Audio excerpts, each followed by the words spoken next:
Good evening, everyone, and thanks for joining us. My name is Sabir, and I direct events here at the Strand. So we are so happy to have everyone here tonight. Before we launch into a discussion of Hank's new book, A Beautifully Foolish Endeavor, I'd like to share a little bit of history about the Strand. The Strand was founded in 1927 by Benjamin Bass on 4th Avenue's Book Row.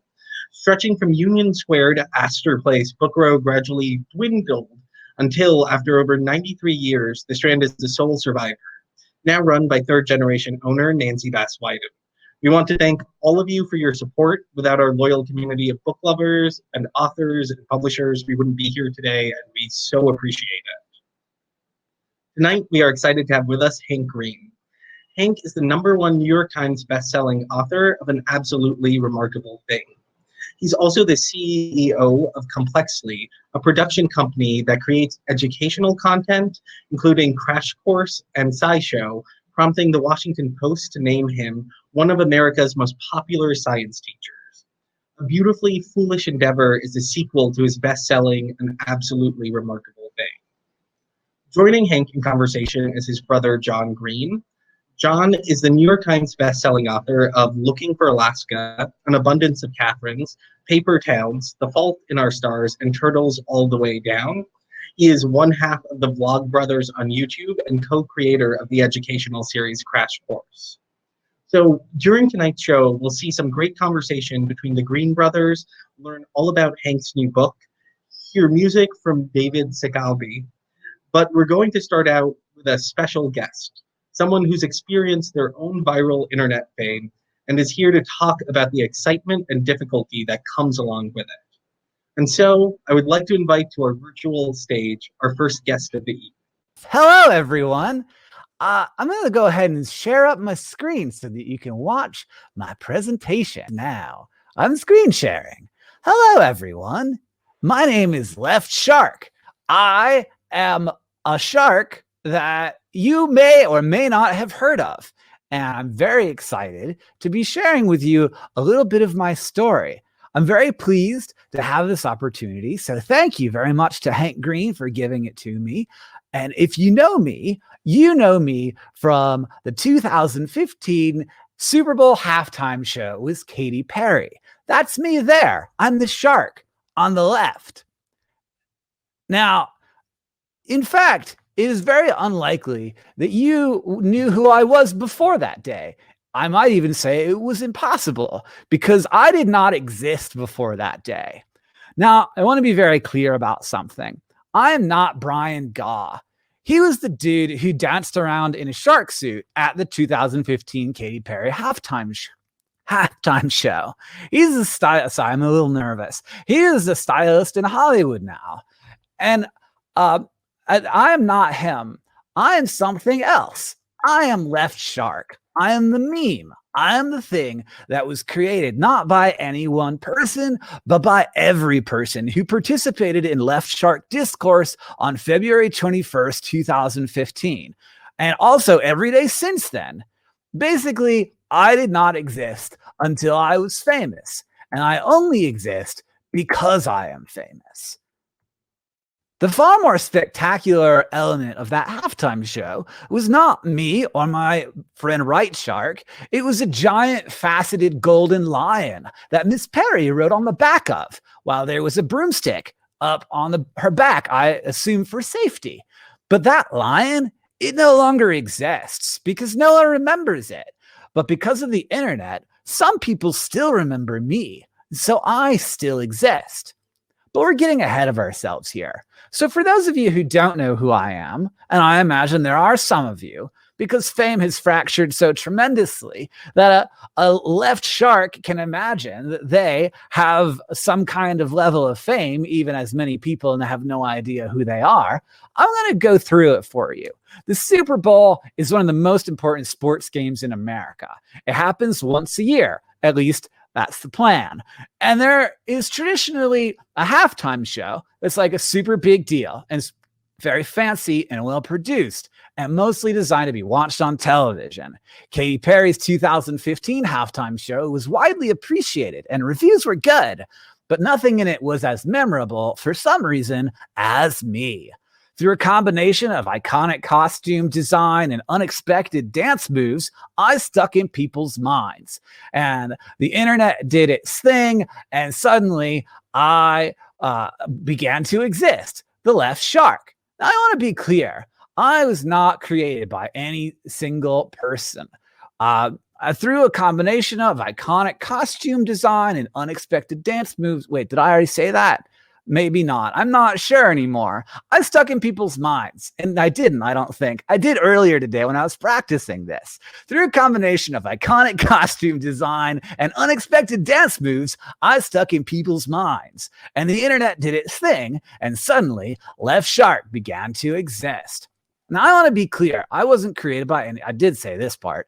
I was created collectively, a kind of spell cast by culture to form a living, breathing, existing thing. The costume and the dancer, they were just husks that my spell breathed life into. And that life became me. I am a shark who has never been in the water, but I am on some people's skin.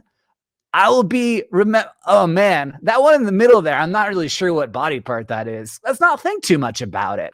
I will be remembered for longer than many actual human people. That's pretty messed up, even if no one is sure why they remember me or even particularly happy that they do. But I am also not unique in the fact that I exist only as a collection of ideas people have in their heads. That's also true of like laws and money and America and the value of a human life. It's also true of much of how we understand each other, and not just the famous people with our necessarily and by design simplistic view of who they are, but also of ourselves and those people close to us. Shakespeare said that he said there is nothing either good or bad, but thinking makes it so. And Descartes, he said, I think, therefore I am. But let's combine those two for a message from your friend Left Shark. Nothing is real, but thinking makes it so. I'm not sure if you came to the Left Shark talk to hear Cartesian philosophy and Shakespeare quotes, but this is where we ended up. I was created by social media entirely. I was not meant to exist, but thinking made me so. I don't think that could have been intentionally done. Part of the excitement around memifying me into existence was that I was not meant to be the star of that halftime show. But other things can be created intentionally. And the things that are created are not just a function of the people doing the creations, but the interests and algorithms of the platforms on which we create and the interests of the powerful in society. What exists is defined by what we if what exists is defined by what we are exposed to, then and if what we create is controlled not just by individual decision making, but by the goals of a few people at the tops of the largest corporations and governments on earth, then we must be very careful. I'm not sad that I exist. I don't think I do any harm, but that's certainly not always the case with ideas. If nothing exists but thinking makes it so, we must be very careful who we let control our thinking. Thank you. I'm Left Shark, and this was a lot of fun. And now I would like to introduce our next performer. I hope that this goes well because it's the first time we've tried it out. Everybody, this is David Sikabwe. Hopefully. Let's see if it works. It seems to be working. Hello, David. I'm Left Shark. How are you? Hi, Left Shark. It's weird. I didn't know sharks could talk, but you know. Most sharks can't talk, but I'm a meme. Oh, I see what you did there. Good to know. I'm actually fluent in meme. So yeah, it's gonna be great. You are. We have a lot in common in that respect. All right, everybody. David is gonna play a song for you, and I think that my video will get small now, and David will take it on. Have a great show, David. Thank you, Left Shark. the embodiment of all that is me. Hi, friends. My name is David Sakabwe. I make music with my band Going Spaceward on the internet for fun and for profit. Going Spaceward is a band comprised of me, myself, and I. Myself and I cannot be here tonight, so you just get me. I'm going to play a song for you called Quarantine with Me. I wrote it when quarantine started, and I wrote it in about a day, and it's available now on Spotify. If you just look up Quarantine with Me, Going Spaceward, you'll find it. So this song's called Quarantine with Me. You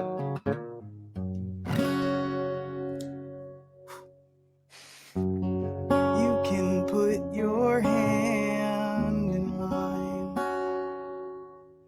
once you've washed it for the recommended 20 seconds time.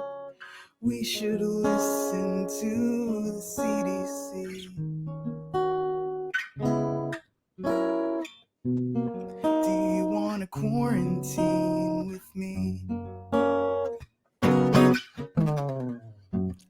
You and me in bed alone.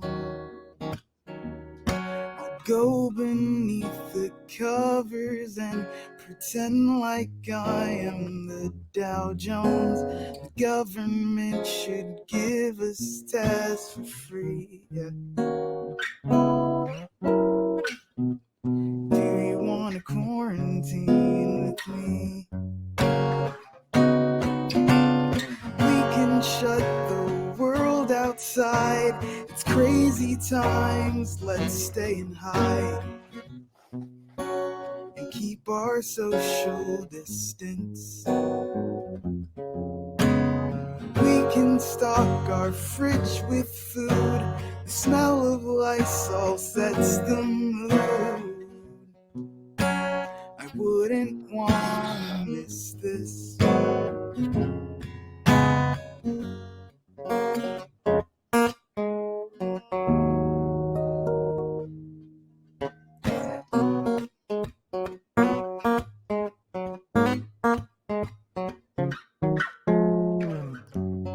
After 14 days are done, we'll walk outside and breathe fresh air and lie beneath the golden sun. For now, let's lock the door and toss the key. Yeah. Do you want to quarantine with me? Three's a risk, but two is company. Do you want to quarantine with me?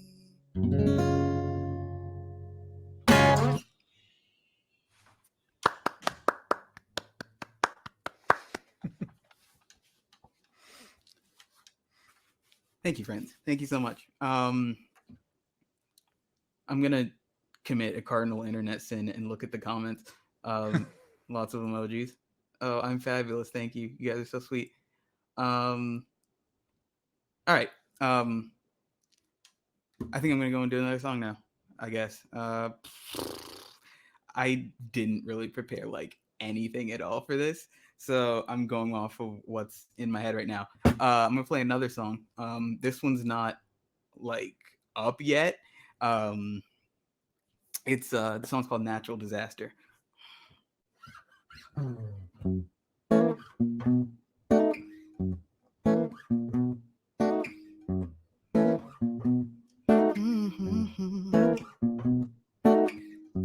You're the patron saint of raining on parades, honey. You don't even have to try, you just do. That's just the way it is, don't think I'm pointing blame, honey.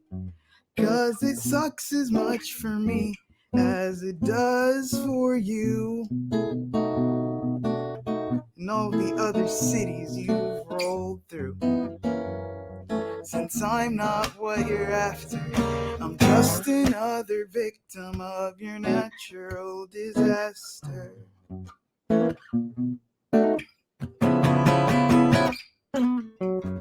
Mother Nature gave you powers that you hate, honey, but I would kill to do the damage you can do.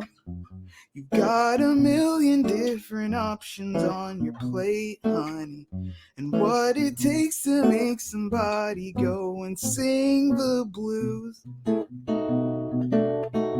If I could just be in your shoes, since I'm not what you're after, I'm just another victim of your natural disaster. Now he's another sucker with a story like mine, in need of FEMA relief, yeah. But I'm the one who's gotta hold this hurricane tight, even though it gives me so much grief. No, I know all of this is driving you insane, honey. I'm well aware that you're alone and need a friend, but I won't apologize for drowning in your rain, honey. So tell me what we're gonna do, 'cause I'm at my wit's end. Maybe we could just pretend and cover up with laughter the fact that you're a victim of my natural disaster. I'm just another victim of your natural disaster.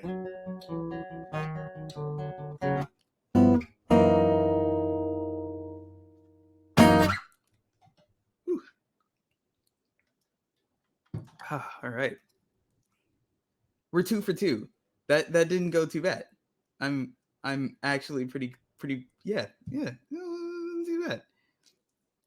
Thanks guys, you're all so very sweet. All right. Oh, so many clapping emojis. My cold dead heart is on fire right now. All right. Okay. The official Dave Green. Thank you. Once again, if you missed it, I'm going spaceward. You can find me on the internet with that set of characters. This is gonna be my last song. This is actually a song that I wrote about this very book, or the prequel to this very book that we're all here for. I kind of imagined the first scene of this as if it were the first song in a musical, and this is what happened when I did that creative exercise. The song's called Remarkable.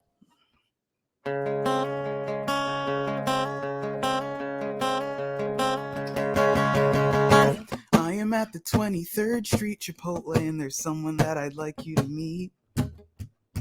He's wearing armor, he's warm to the touch, and he stands 9, maybe 10 feet.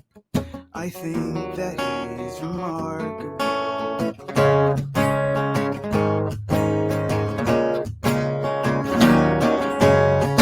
Came upon him walking home from a job that I thought would be a lot more fun.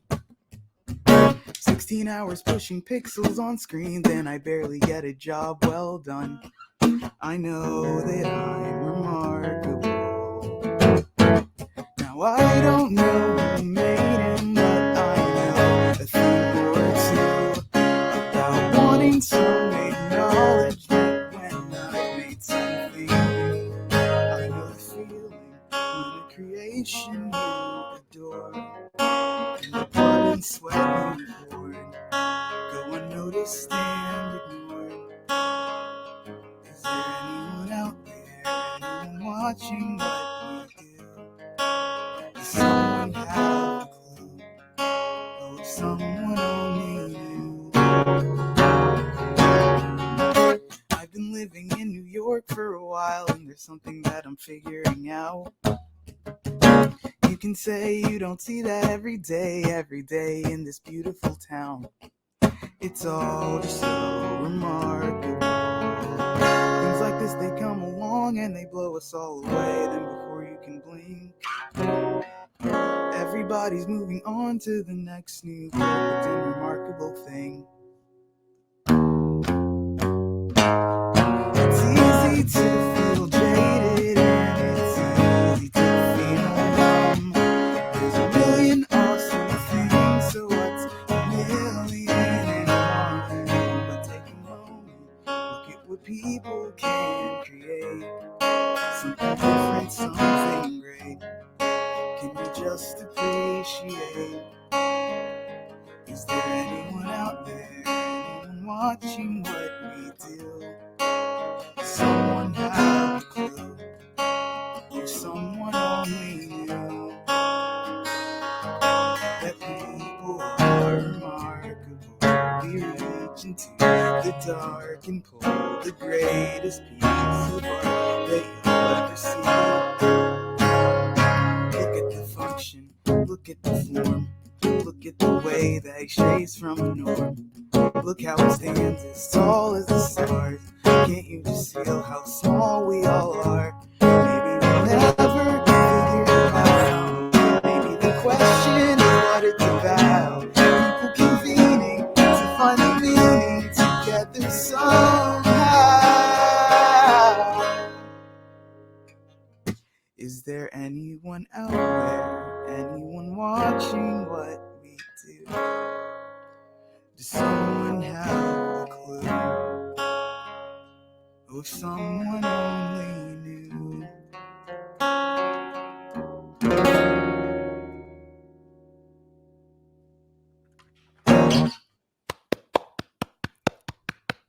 But Hank, where did Left Shark go?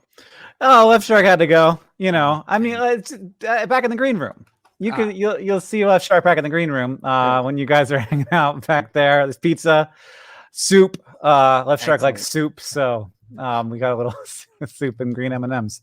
Thank you, David. Everybody in the chat wants you to write the whole musical, because I'm sure that's easy enough to do. I feel, has that song changed since the last time I heard it? I feel like it changes. Not. Okay, it does. I played it in a different key, but that's about it. Okay. It's Someone great. said spicy ending chord. Thank you for noticing. It's an E minor something. E flat minor, technically. E flat minor something. That's not just an E flat minor. I just played notes and just. Let me see it. Let me see it. It's. Oh yeah. It's an E flat minor 7, but there's some notes that don't belong in there. Someone with a music degree can tell me what it is. Yeah. And people are asking where your music is and where that song is. I don't know that song is out. It's not out. I might put it out soon since the sequel is out. Hit it. But the rest of my stuff is on YouTube. You can find me as Going Spaceward. That's as in going as in the direction of space. It's not a word, which makes it hard to search me with Alexa. I don't know.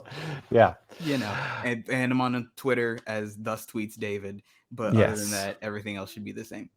Great. Yes. And you're also on Spotify. And how have you been since we last hung out? How's quarantine been for you? Okay, me too. All right. Just a problematic amount of Netflix. Eating everything in the house. I have a degree now, so there's that. All right. Well, yeah. Are you job hunting in this particular moment? Yeah, which is fun, right? Yeah, I'm sure it is. Wait, sorry, your degree is not in music, is it? It is not. I'm a computer science major. I was a computer science major. Now I'm a computer science graduate. Yeah.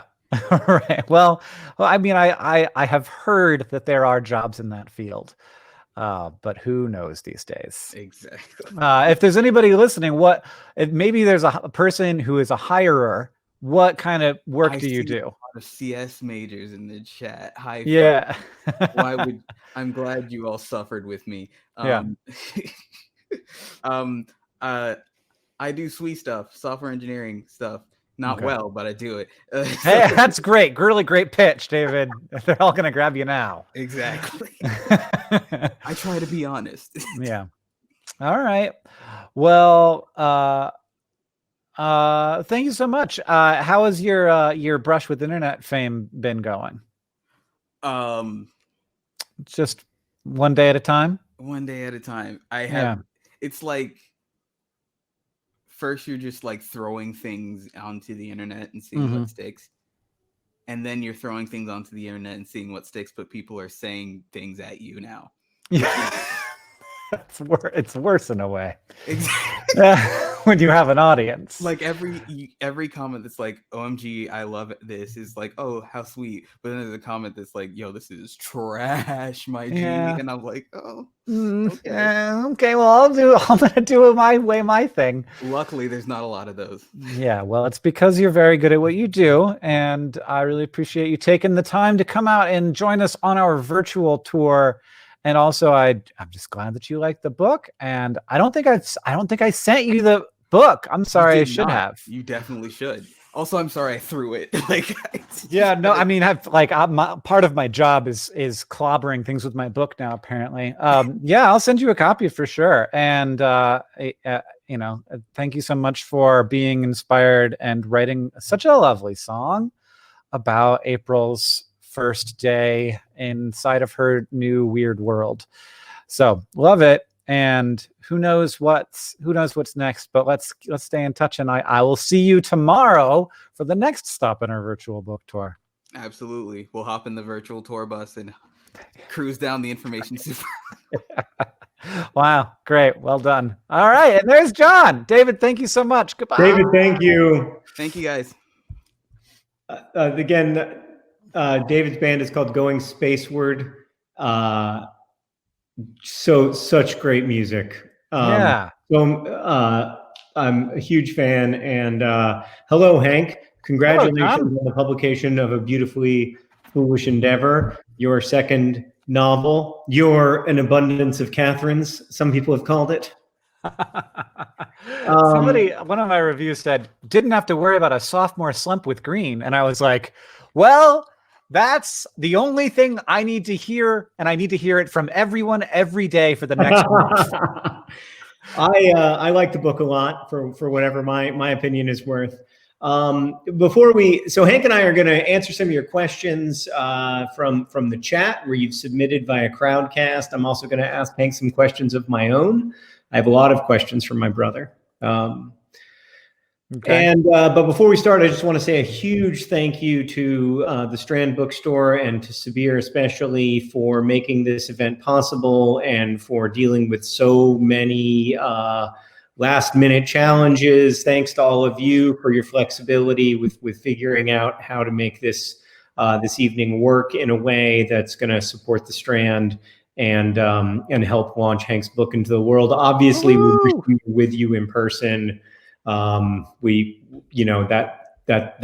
would have been better. But Sabir and the whole team at the Strand have done so much to make this as wonderful as it can be, and we are so grateful. Hank. Yes. You are now 5 hours away from the official publication of your book. How do you feel? I feel good. I feel bad. We should also thank Left Shark and David. Oh yeah, sure. I forgot about the astonishing contributions of Left Shark. Yeah, my only complaint is that why did we never see Left Shark's face? Well, I can open up my Amazon window and look at my track package and see that it has still not arrived, even though it was supposed to get here today. Okay. Well, but if you show up briefly for tomorrow's free event on Vlogbrothers, you can see a little. Maybe Left Shark will be there. Side note on that, Hank. I just want to say that if America's supply chain is focusing on one item, I'm glad that it's shark-related costumery. Yeah. Well, look, I understand that not everything is running perfectly smoothly right now. As a person who runs a merch company. That's great. I want to start there. You did not see, of course, I would assume, a global pandemic coming when you were writing this book. You finished it before all of this. Mm-hmm. I read it, or I read a draft of it for the first time right as things were beginning to shift in the United States, right as we were beginning to feel like something big might be happening, but I don't think any of us had any idea of, or I didn't at least have any idea of how big. And it was very eerie to read your book in that circumstance, because that's kind of how the characters are at the very beginning of An Absolutely Remarkable Thing. And then in this new book, they understand the size of the seismic change. And so in a way, reading it felt like reading my future, like an alternate version of my future, obviously. But it felt like reading my future. So you didn't see a global pandemic coming, but I felt like you did see something coming. Like I felt like you did see a huge shift coming. And I wonder if you can talk about that and how that thinking influenced the writing of the book. Well, I mean, I think that we have witnessed huge shifts before, but also I think that we were living through a huge shift before the pandemic happened. And that huge shift has taken the form of some really upsetting tendencies toward nationalism and authoritarianism in the world, in my country, and like scary stuff. But also, like, I don't know, I've spent my entire adult life worrying about and advocating around climate change. And I think that, you know, when this pandemic was first sort of starting to happen, my first thought was like, well, at least now we'll know what it's like to do a sort of species level change in behavior, because this isn't going to be the last one we have to do in my lifetime. Right. And so I was thinking about climate change, and I was thinking about, you know, demographic shifts. I was thinking to some extent about, I guess the you know, division that has been created by the internet, and also that has always existed, and the and you know, like the deep differences in how people understand the situation that we're all in, and how that can be really, really destructive, especially when like people are kind of disagreeing about human rights a lot of the time. Right. And that's something that we like really watched in the last few months. You know, there's also a lot of focus in the book on isolation, on emotional isolation, on social isolation. A lot of that doesn't necessarily take the take the form of physical isolation the way that it has in the last 6 months. But I found it really interesting because, like I said, I first read the book right before the lockdown started. Rereading the book, I saw so much more of the isolation and the way that that's affected me over the last few months. And you did, it felt to me like you really did have a window into what that kind of existential aloneness does. Yeah, well, that's also very not new, and like, you know, I think that the way that we're thinking about isolation and loneliness right now inside of the pandemic is maybe even a little problematic, because of how it is really not a pandemic problem. It isn't a new problem. It's a thing that has escalated a lot over the last, you know, 30 or 40 years, right? Maybe even more than that. And, you know, that this sort of like movement away from robust community and toward more, you know, small, like very small groups, or even like one or two people being in sort of a community together. And then the social internet made it so that we could sort of have these replacement structures for it, which I do talk a lot about in the book, and sort of like create a, you know, non of this world version of to get at that, and to be clear how, you know, these really rewarding, like and sort of like dopamine level rewarding, like this feels very good, can nonetheless be something that does not make you happy at all. Like it's something that you want to do, but you do not enjoy, which is oftentimes like people don't think that they do anything they don't enjoy, but I think that almost in these, sometimes the majority of the things that we want to do, we don't actually enjoy, and we would be better off, and we would enjoy more things that we don't want to do. And it's very important to my own mental health, that I recognize that those things are different. Well, yeah, for me, a lot of almost all of the things that feel the best in the short term have long-term implications that I don't like. Yeah. I mean, I had to learn that when I was the age of the kids in this book, when I had to quit smoking, because I would be like, I know how to solve this problem I have. Smoking. It's just to not smoke. That's how you solve the smoking problem. But also, like, how I solve the problem of wanting to smoke is to smoke. Oh, yeah. The short-term solution has these bad, negative, long-term repercussions. But at some point, like the discomfort that builds up, and this is very similar to how I felt about Twitter. Like the discomfort that builds up of not checking Twitter could be alleviated by checking Twitter. Now that would make me feel maybe worse in the long run, as indeed, like it would make me feel worse to smoke like 47 cigarettes in a day. But like there's that desire to give in. And one of the character arcs, and there won't be any spoilers in this discussion, but even from the very beginning of A Beautifully Foolish Endeavor, we meet Andy again, and he is different. He has taken on the mantle of some of what April was. He's taken on the mantle of, some of the sort of internet celebrity stuff that April was doing. And it was fascinating to me that you made that choice, because Andy saw up close how horrible it was for April to be in those spaces in the big public way that she was in them. And yet the moment she left them, he filled her place. Yeah, I mean, I think that there's two pieces to that. One is that like he's grieving and trying to like figure out how to best honor her legacy and what she made, and how to like keep that thing alive to some extent. But that's, almost, I think, in his mind, something that he is a story using as an excuse.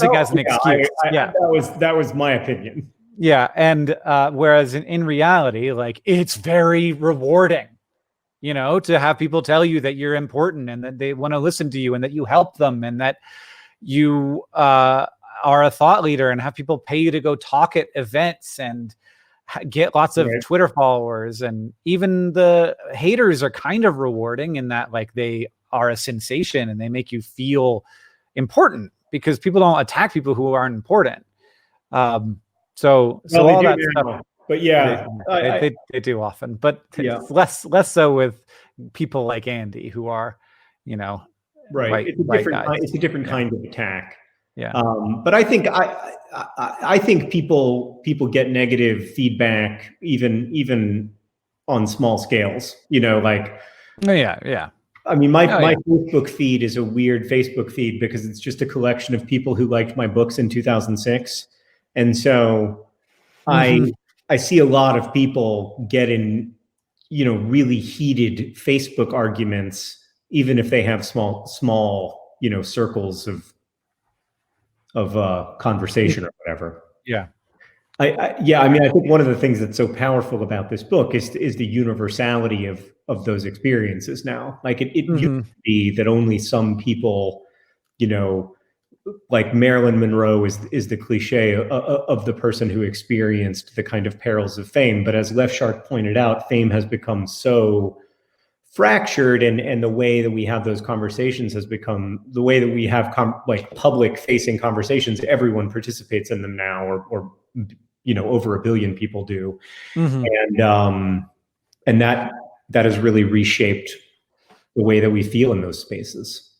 Yeah, Aaron has just made an interesting comment to say people who don't attack people who aren't important is kind of a nice response when you're being bullied, to realize that, like, even if this is like a one-on-one situation, people are freaking out and coming at you because they recognize that like we all create culture together, and they don't like it when it's being done in a way that they don't like, and so they will. We are all an important part of that process. Yeah, and I think a lot of times, I mean, and this is also something that's in the book, one way to feel bigger is to make other people feel smaller. And that happens at every Mhm. scale. Like I remember that happening to me in 7th grade, and it wasn't happening Yeah. to me because I was famous. Yeah. Which was good news, by the way. Like if 7th grade me had been famous, adult me would be in big trouble. Yeah. I mean, yeah, it's good to avoid any 7th grader becoming famous, though apparently it is unavoidable to some extent. Yeah. There are several interesting questions from the chat here that I wanted to ask a few of them. But the most important question was somebody who asked whether the reference to a fancy tulip man is a reference to the Dutch tulip man in my book, The Fault in Our Stars. Yes, there are a few John Green references in this book. That was the only one I got. Really? Yeah, I can't believe you read past it. That's not good at wild. that stuff. Did you make fun of me? Were you being nice? Were you making me feel small, or were you? It was not making fun, but it was a bit of a spoof. Okay. A bit of a spoof. Well, I also there's a thing. This is a known thing that in Looking for Alaska, John overused the word deadpanned. Yeah. And it was made clear. It was made. Someone informed you of this after the fact, and then it became no. That's not the story. No? The story is okay. My lovely editor and publisher Julie Strauss Gable was like, "Please cut out a few of the deadpans. There's too many of them." And 26-year-old me was like, "You don't get it, man. Deadpan is the word. It's the new said." And then in every novel since then, you have used the word deadpanned exactly once. Yeah. And also in my 2 novels, I used the word deadpanned exactly once. Oh, so that's nice. another one. I rolled right over that because every time I see the word deadpan, my main feeling is, wish this book had more of those. It's a great word. I actually took one out of this book so that there would be just one. So I didn't put it in. I'm glad that I'm not alone in over-reliance upon deadpan. Yeah. Sasha had a really interesting question. Sasha asks, when I first finished reading An Absolutely Remarkable Thing, I was too anxious about the internet to use Instagram for over a month. Since you had to be in a certain headspace for years while writing, how did you let go of all the worst aspects of the internet in order to use it during that time? You think I let go of any of the worst aspects of the internet? Have you seen my Twitter? Yeah. Yeah, I mean, like one of the first TikToks I ever made, before I even really knew how to upload a video to TikTok, was a video of me talking to myself. And I'm like, "Hey, Hank, you have to work on your book." And then the other one is like, I'm working on it. And no, you're on Twitter. And I'm like, "But I'm doing research for my book. Book's about social media." And like, I kind of feel that way, where if I'm going to write really actually, because there's so many books where the social internet exists in the book, but badly, just it just doesn't make sense. It doesn't feel natural. And I just feel like I have to be on the platforms if I'm going to include them in the book. And I have to be not just on them, but really aware of them. Part of that is research for the book. Part of that is just dopamine chasing. Part of it is deep curiosity about this thing that I think is deeply important to the future of our species, and also anxiety about it, where a lot of I am motivated by anxiety toward understanding things that scare me, and so that is a lot of why I use the platforms. At the same time, I don't ever use Facebook, and I rarely use Instagram. I almost post on Instagram kind of because I feel like I have to, but I don't keep up with it. So I'm really a Twitter guy, and over the last month, additionally a TikTok guy. Yeah, I've enjoyed your TikToks, I have to say. I also appreciate the fact that when I had a similar experience to Sasha. I read your book and I was like, I have to quit this. This is a destructive force in the social order, and it's also a destructive force in my life. And I did quit it not too long after your first book came out. One of the things that I really admire though about the books, it's not like damning indictment of the social internet. It's an analysis of the social internet that contains damning indictments because like that happens to be the way that it is. Yeah. It isn't merely foolish, right? Like that's part of what I came away thinking about from the second book was that it's not like Twitter and Instagram and Facebook are merely evil presences in the world. Like, yes, it's problematic, as you recently said in an interview, that a huge percentage of American life has Mark Zuckerberg as the president and nobody elected him. But but it isn't, especially like in this time, it isn't fair to say that it's merely evil because it's also facilitating this conversation. Like the internet is a huge repository of knowledge that lots of people have access to. Yeah, and like I maintain the belief that the short-term consequences of this are bad and are not done, Right. and that this will get worse before it gets better. But I think that the long-term consequences are good. Like if you look at the years after the printing press really spread throughout Europe, it was a really hard time. It was a rough time where a lot of like stability, even if it was like to some extent bad stability, not to some extent, pretty bad stability. Pre-printing press Europe was not a great living experience. Yeah. And that stability got really shaken up, and like it sort of took down the largest power structure that there was, which was the Catholic Church. And there were wars and people died and it was rough. And there was a long period of time afterward where that power was really tightly regulated. Like a book couldn't be published without the approval of the Catholic Church. After the sort of, schism where Martin Luther was sort of printing pamphlets. And we think of Martin Luther as like doing this on a church door, but like it was a social media thing. Like there was media and it was passed around socially. It was moved from printing press to printing press. It was translated to different languages that people spoke rather than the language that the church spoke, which was Latin, which no normal person spoke. So it's a very like democratized social media thing. That's a pretty close analog to what we're going through right now. It happened over the course of like 100 years. So it is not analogous in that way where this has happened very quickly. And that is the thing that worries me about it, that like we have to shift and like learn new norms and taboos really fast, which we aren't great at. But the point is the long-term effect of the printing press was very good. Like we wouldn't want to be in a world without the printing press.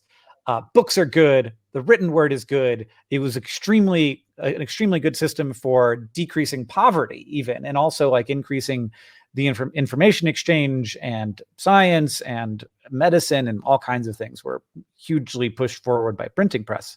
Right. And I think that will be the case for the internet. But like the first period of time was very tumultuous and like bad, and people died. And here we are. Yeah. I mean, I think that's a lot of what the story boils down to. Like it's a huge expansion of the first book, but it's an exploration of where the internet is going to go. If the first book is about how we got to now, the new book for me is about where the internet is headed. Which brings us to a question that was asked in the Crowdcast app. Are our phones an extension of our consciousness? And I think the answer has to be yes in some ways, but with the caveat that that it was always thus. Like as long as we've had tools, we've been using those tools to essentially extend our memory in some form, or to extend our knowledge base and skill set in some form. Like that's the core of what a lot of our tools do. Yeah, I don't know about the word consciousness, because I don't know about the word consciousness. Like that's a tricky one, but it is certainly an extension of myself. When I was I was a percussionist in high school. I played the drums, and I had a drum teacher who once said to me, these sticks have to become a part of your body. and like that, like, so in that way, like, yes, my phone is a part of my body. Yes, I am a cyborg.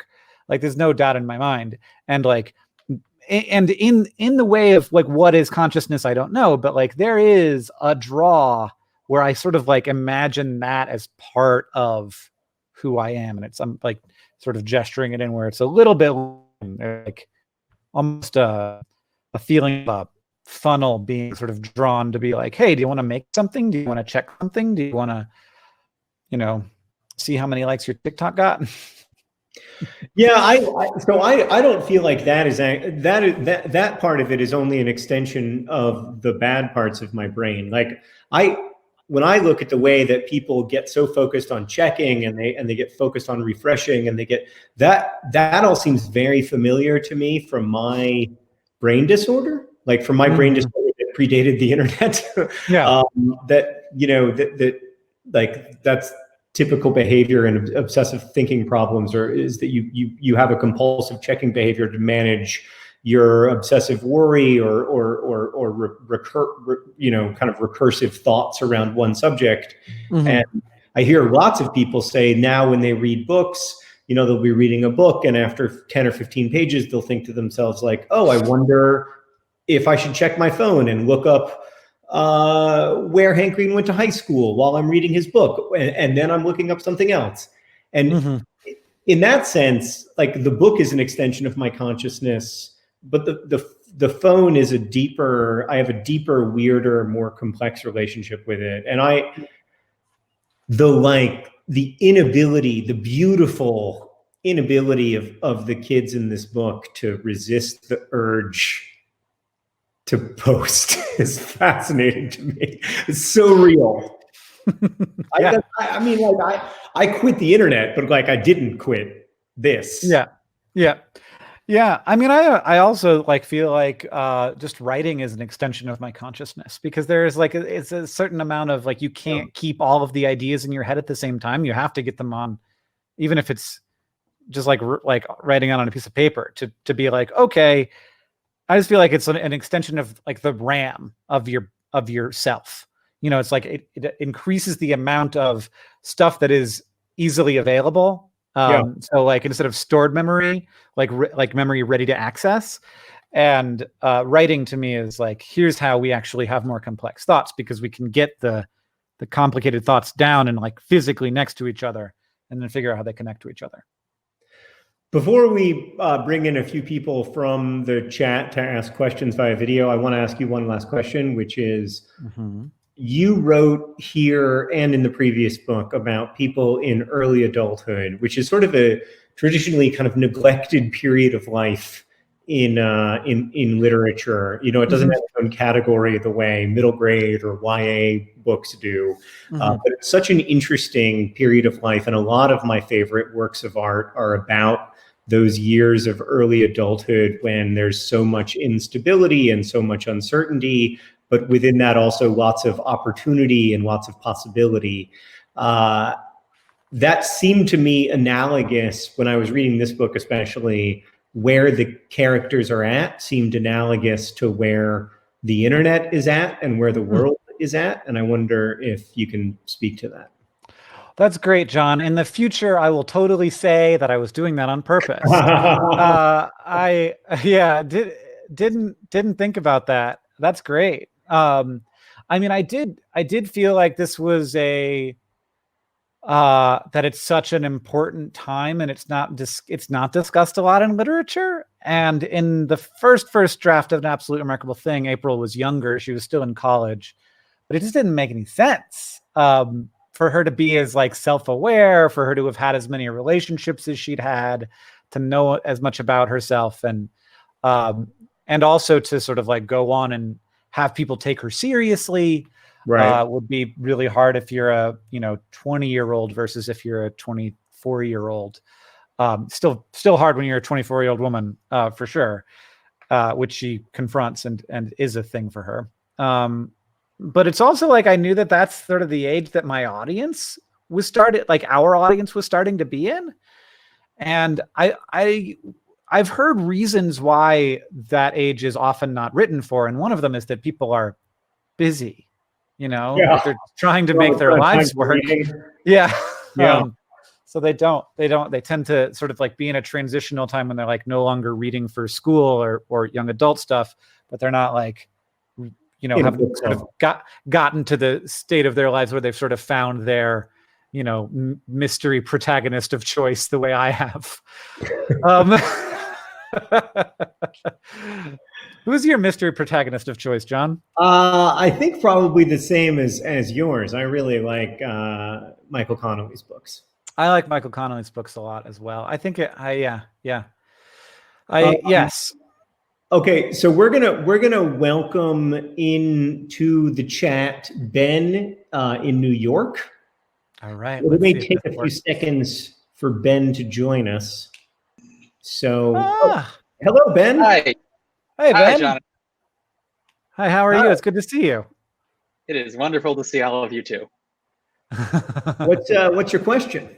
My question, Hank, if your book were a flavor of ice cream, what would it be called and what would be in it? Well, I feel like so are we limited to like traditional like scooped ice cream? I would say this is up to interpretation. I was thinking more of the Ben and Jerry's variety. Like what would that flavor be? So it could be like a beautifully foolish almond ever. And he liked it. I like the fit. You really sort of went. Nobody liked it, Hank. Everybody liked that. Well, if you were in the Ben and Jerry's pitch meeting, everybody would have been like, yeah, why does he work here? A beautifully chippish almond ever. So it's got chocolate chips and almonds, which is not really my interest. Not almonds, but almond like amaretto, like almond flavoring, which is way better than almonds. Almonds don't taste like almond flavor, nobody liked that. People are laughing. People are laughing, and they're also laughing at my response. I don't think it's possible. I don't think they're laughing with you. Yeah, but I am sorry I asked the question. The chocolate. My first thought actually when you asked it was like, I think it'd be more of a burrito, but that's what you asked. What would be in your burrito? Cream. That we could be onto something there. Oh yeah, what do you mean, John? Well, I just think like that's something that could separate the Chipotles from the Qdobas if one of them put forth a frozen dessert of a frozen dessert burrito. Have you not had a Choco Taco? Yeah, I mean there is a thing Choco Tacos do exist, but I want to. It doesn't quite fill the same niche for me. There's only one way to find out if ice cream wrapped in a flour tortilla is good, and that's to eat it. And so we'll report back. I know what I'm doing tonight. Yeah, I felt it was burrito-y because it's pretty chunky. It's just like it's big. I looked last night at the audiobook is over 14 hours long. And usually when I see an audiobook that long, I'm like, nah. So that's concerning. But yeah, I feel like it's got a lot of high cal foods and it's got some guac. It's got cheesy chicken, some queso. No rice. Why do people put rice in a burrito? It's surrounded by carbs already. Ben, I think your question has been answered. In 3 different ways. Thank you, Ben. Thanks for being here. Good luck with the book. Thanks. Thank you. Good to see you. I liked how I said thanks to good luck with the book because thanks. Yeah. Well, it is. Thanks, Ben. Yeah. Before we bring in our second question asker, I wanted to ask you one other question, which is that, and this is also not a spoiler, I don't think. It's clear from like page 3. This book shifts perspectives. Yes. And it was very interesting to me that in a novel that's about collaboration and like the good parts of, or the most interesting parts of the internet being collaborative, being spaces where people can make stuff together effectively, that you chose to have more than one narrator, like you chose to shift perspectives. What made you want to do that? Because it's a big challenge and also like a big departure from the first book. Yeah, I mean, there was There was a reason that was like a craft reason, and then there was a reason that was a story reason, and one really was that like I wanted to try it, and that was a bad reason because it was very hard, and if it wasn't worth it, then it would have been like a really terrible decision to just want to do it because I don't know, like anytime you make something and it does relatively well, maybe not everybody, you're trying to convince yourself that like it wasn't actually that hard. And so I kind of feel like I intentionally made it more difficult on myself to be like, instead of writing one book, let's do 4 and try and make them all fit together, or 3. There's kind of 3 overall plot lines in the book, which is, just in terms of craft, much, much harder than the writing of the first book. But there was actually a good reason to do it, which is very good. And that's because like the book is about collaboration, and early on they talk about how they're going to write this book together to say like, we've all agreed that this is the story. And right now, we are really pushing toward individualism, and we want to find one person who we can trust and be like, that's the person I trust, and they've earned it. And if they do something to lose it, then I lose it, and then it's over. And I will pick someone new to trust. And then they will eventually also mess up.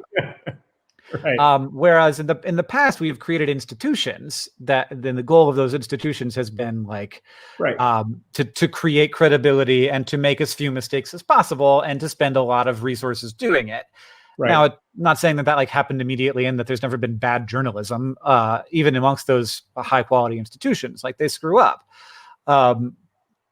So like finding some amount of like, we are going to do this together was important. And then the other piece was that like they all sort of go off and have their own things, and they find their weakness in their being alone, and they find their strength when they come back together.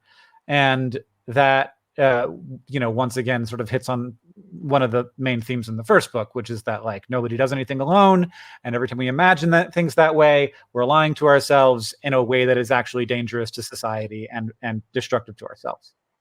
Yeah, I really loved. It's so hard to write a novel or any kind of story that emphasizes systems over individuals, because people like stories about people. Like we like stories about individuals. We like tales of daring do. We like, we like love stories. I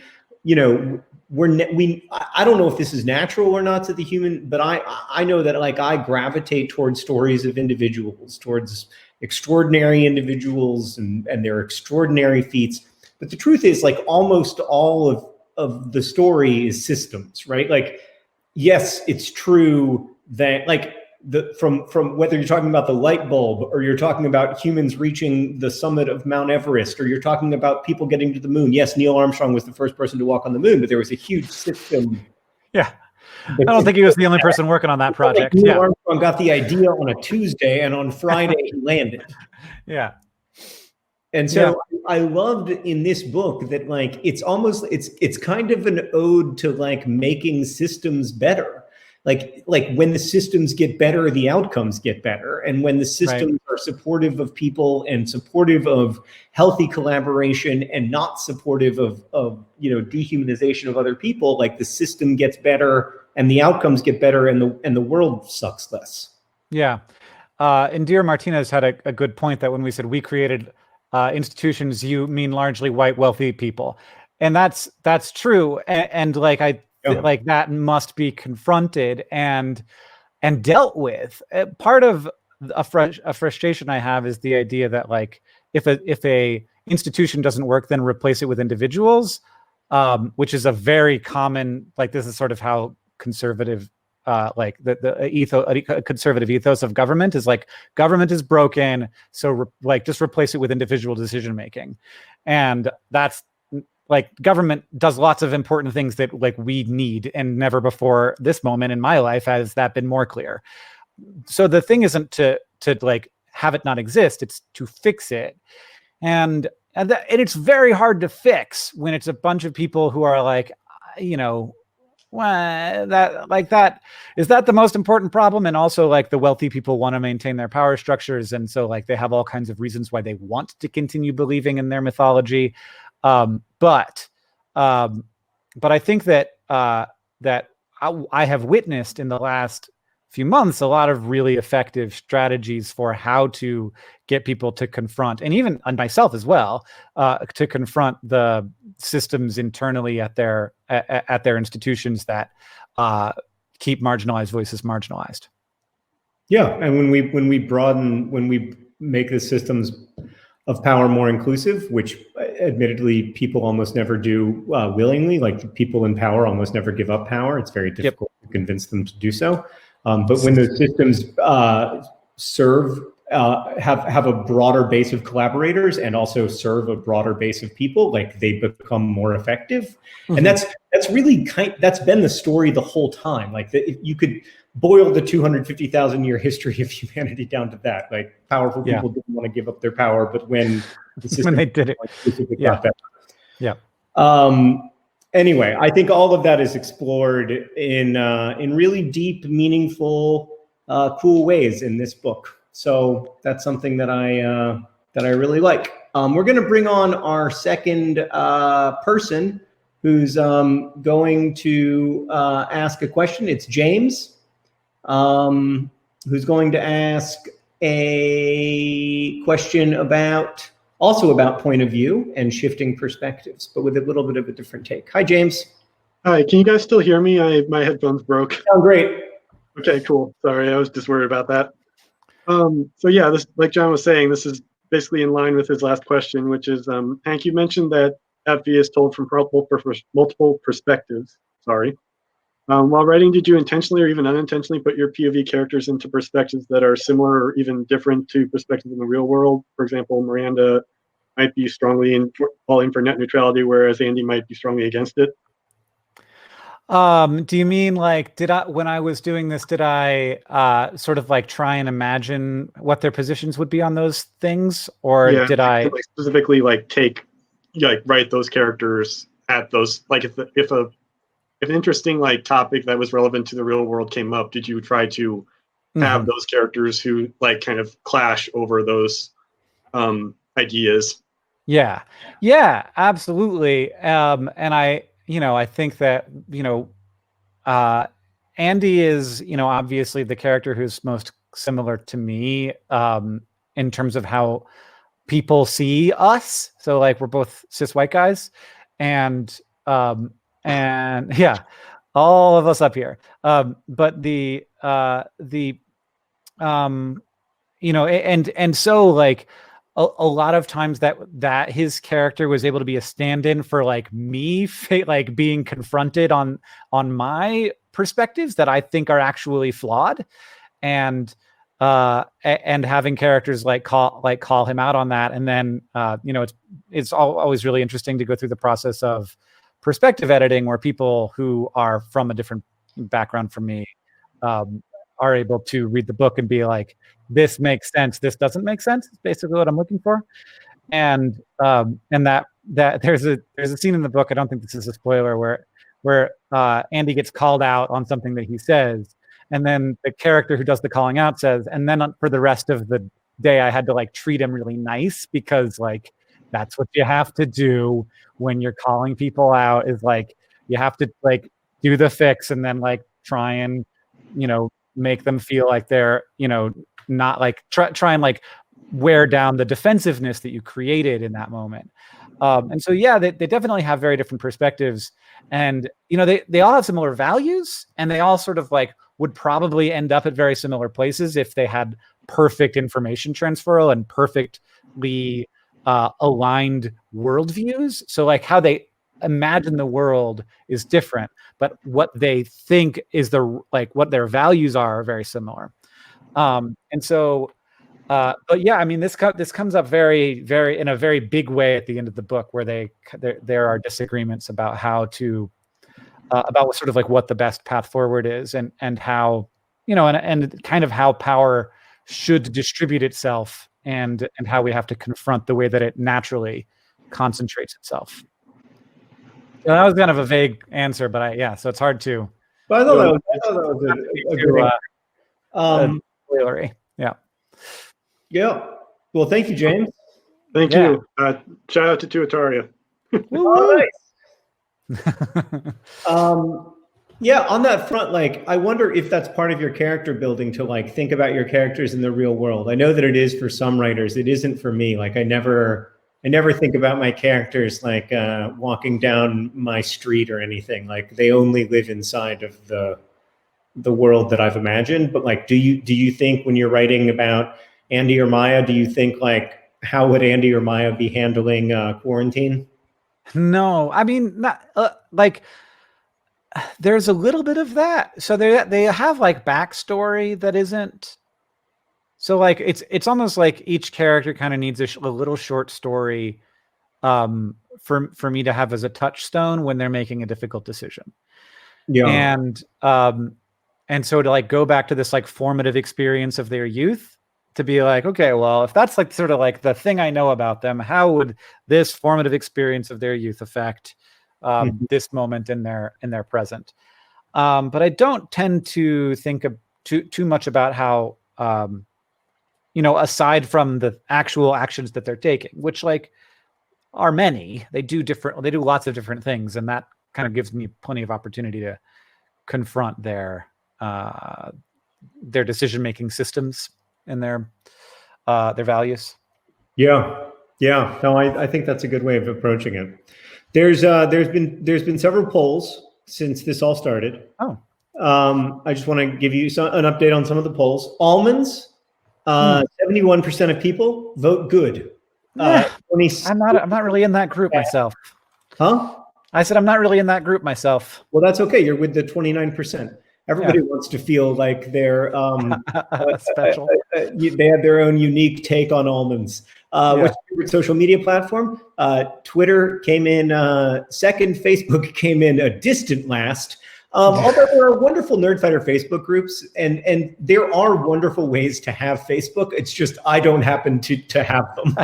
I don't know what they are. Instagram came in first with a majority of the vote, and Instagram, it does seem like, I don't know. I can't use any of them well, but Instagram is the one that I can use the least unhealthily.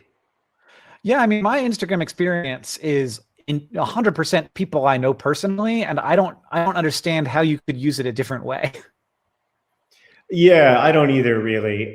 TikTok was not on the list, although of course Hank, TikTok is first. Hank, I was watching all your TikToks, which takes like 30 minutes, by the way. Like there's a lot of them now. You've made a lot of TikToks. And then I went over and I just kept like scrolling up and watching more TikToks. And I watched so many TikToks that the official TikTok came on and said, there was a person who said, "Would you like to take a break? You've watched a lot of TikToks." That's never happened to me. And I was like, "Oh, I have a problem." That's wow. I mean, maybe my TikTok just doesn't have that. Or maybe given up on me. Maybe you're just a healthy user of TikTok. Also, there was a poll question: who would be the lead in an absolutely remarkable thing musical, hopefully written by David of Going Spaceward? Carl got 17% of the vote. April 82% of the vote, which I think is probably correct. Although in this book, after reading A Beautifully Foolish Endeavor, people might start. I think that might shift. Yeah. Well, it was very fun to have a book with no main character. And it was very. There were unique challenges to writing each of them. Yeah, I guess. Yes, that's true. That is a fair thing to say. Yeah. The hardest part of writing Andy was shutting up. Because I just wanted him to be like a vector through which I could rant, and there was a lot of talk about that in the edit process, where it was like about 50% of Andy's stuff needs to go. Yeah. Well, it's hard. I mean, that's when you're writing a novel of ideas, and this is why I've always kind of not liked novels of ideas. There's a lot of pontificating. Yeah. I like Fahrenheit 451, but there are a lot of moments where like one of the characters is like looking out into the distance and is like, I would like to tell you how I feel about authoritarianism. And I'm just, Yeah, I get it. I get it. you know, Yeah. I would get the point without that. And I appreciated your relative reining that in. Yeah. Yeah. There was in early drafts of the novel, there was so much Andy talking about him managing his own money that an early reader thought that the book was going to be about class war. That I was setting Andy up to be an antagonist because he talked about money so much. Yeah. Well, I that's why we have those early readers. And Yeah. that's why the revision process Yeah. exists. So one more question before we move, before we say goodbye, and thank you again to Sabir and everybody at the Strand for making tonight possible, and also thanks on the Penguin Random House side to Emily and Amanda and the whole team that's worked on A Beautifully Foolish Endeavor. But before we go, I want to ask you a couple of last questions. First, and most importantly, why are you making so many TikToks about pelicans? This has come up a lot in chat. Well, I mean, so there's always two reasons. One is that pelicans are good. And I like them. I've always liked them. Catherine used to work at a wildlife rehab, and the pelicans there were really cool, and you got to be close with them. And, not like pet them. They're not pets, but like, feeding them and keeping them healthy required close contact. And they're amazing animals. They're really amazing. They're very weird. They have a feeding strategy that is duplicated. It's convergently evolved upon by pterosaurs, and the blue whale actually feeds very similarly to pelicans, except without the diving into the water. They just sort of like dive into fish and then they hinge their jaw out and so they're really cool. I like them a lot. But I'd seen this tweet about pelicans pulling their spines through their neck to cool off, which was fake. And I wanted to tell people that was fake, which I didn't do for a long time. But I eventually made a TikTok about that. But I'd seen a lot of sort of pelican discourse, but there's also this thing that like you kind of have to pick a thing sometimes, and it doesn't if it's a cool thing, just pick the thing. And I can be the pelican side of TikTok because I noticed that there were sides of TikTok. Like there was frog TikTok was pretty big. Right. I saw, beans. I've gone pretty deep on several sides of TikTok. Yeah. I like the idea that people say sides of TikTok as if it is some sort of gigantic 3-dimensional polygon with thousands of sides of various lengths and widths. Mm-hmm. Yeah. It is sidey, and this is how the algorithm functions in a way that actually duplicates the normal social structuring of a social group, like a school, like a large school will find its niches of 20 to 50 people, and it's very like that, except it with 200 to 5 million people, 200,000 to 5 million people. Right. And and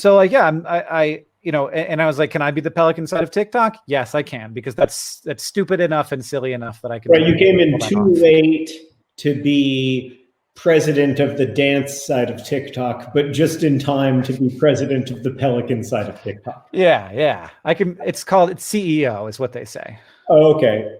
That's great. I think that's wonderful. CEO of pelicans is what they on alt TikTok would call me. Okay. Now we're too deep for me to understand the references. Last question. Thanks to everybody for being here and helping launch Hank's book into the world. We really wish that we were with you in person. We miss that a lot. But we are grateful that you are here with us, and we really appreciate you supporting the Strand and supporting Hank's work and all of our work. The book is called A Beautifully Foolish Endeavor, which you've joked is a description of the internet and of humanity and of a lot of other things. In the end, we are in this bad. I think it's safe to say it's a bad time. There's and certainly in my lifetime, there's never been as big of a short-term acute challenge that's truly global. Are you hopeful? And if so, why? Yeah. Yes. I think that like near term that things are going to get better than they are right now. I don't know about that. And like near term, I don't just mean like months, I mean years, maybe even decades. So I don't know about that scale. Wait, what? I wanted you to encourage me, Hank. People out there are having a hard time. Don't say we're on the scale of decades, things are going to be hard. What I'm saying is on the scale of decades, I don't know. And I think it's very hard to know. What I know is that people are tremendous problem solvers, and that when we eventually we see things not working and we stop doing them.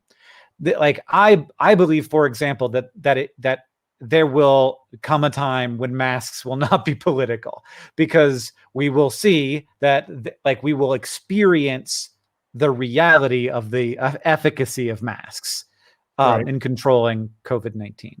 And so anything we can do to speed that process along will save lives, but we will eventually arrive there because people will watch they themselves will get very sick, or they will watch people get very sick or die. And so and in places where we wear masks, we will see that is not happening as much. So that we will get there, and we'll leave that behind and be like, that was silly, and we'll kind of forget about it.